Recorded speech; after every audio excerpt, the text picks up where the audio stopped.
The International Olympic Committee has the honor of announcing that the Games of the 30th Olympiad in 2012 are awarded to the city of London.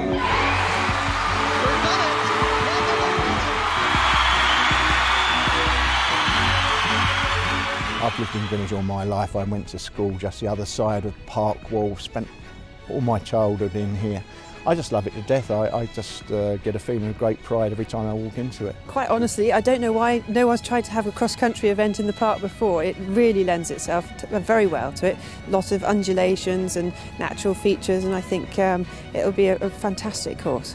Definitely being a home games, it makes it special because your friends and family and everyone that wants to support you that can't go to your normal competitions can come here. There is nowhere else in the world where you could get the opportunity to jump the Meridian line. Quite a lot of inner city people have no idea about equestrian events and things like that, and if you put it in London, people are going to be like, oh, I didn't know that went on, and I think it will just open up people's eyes to what actually goes on and get more interest in the sport, to be honest. Historically, the equestrian events have normally been a long, long way away, so you feel sort of slightly separate and at arm's length from the game. So I think for the first time they will feel very much a part of it. They'll stay right in the centre of the Olympic Village, in the Olympic Park, and have a short distance to travel to compete at Greenwich Park. Yeah, having these sports in places like Greenwich and stuff like that, it will just make sort of open up new sports to people that they maybe haven't seen before or haven't experienced before, just give them new opportunities.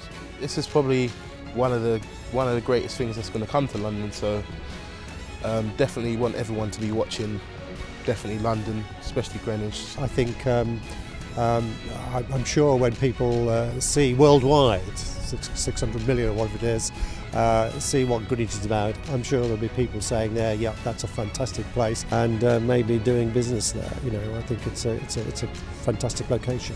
There will be huge positives to come out of this if it's embraced correctly, but there will obviously be some difficulties as well. I think it's a case of looking at what those issues might be, managing them, and then turning them to the positives. We are expecting more business, like imagine Olympic Games, fresh juice, milkshakes, smoothies and ice cream. I've got confidence in the Royal Parks that they will make sure that it's managed and put everything back together again. The view from the observatory there is the finest in London. I want the world to see it, and I want the world to want to come to Greenwich to experience more of it. At the moment there's a feasibility study being done on a site at Shooters Hill, and the idea is that we build a centre that's very similar to what we're seeing at Lee Valley today, so where all people from the community can come horse riding, but it's also an education centre for sports. It's a whole big sports and equestrian facility, and that will be a legacy that will be there, well, forever. I would like there to be a jump somewhere over there on one of those hills, and I want the backdrop behind it, and I want that horse going over the jump, and I want that beautiful scenery behind it, and I want people to remember that. Local residents and the people that I've met are really excited at the fact that the greatest show on earth is coming to where they live. A thing like this is wholly positive. It will be just really, really special bringing it home to London. I've always dreamed of watching the Olympics live, and now this is my chance.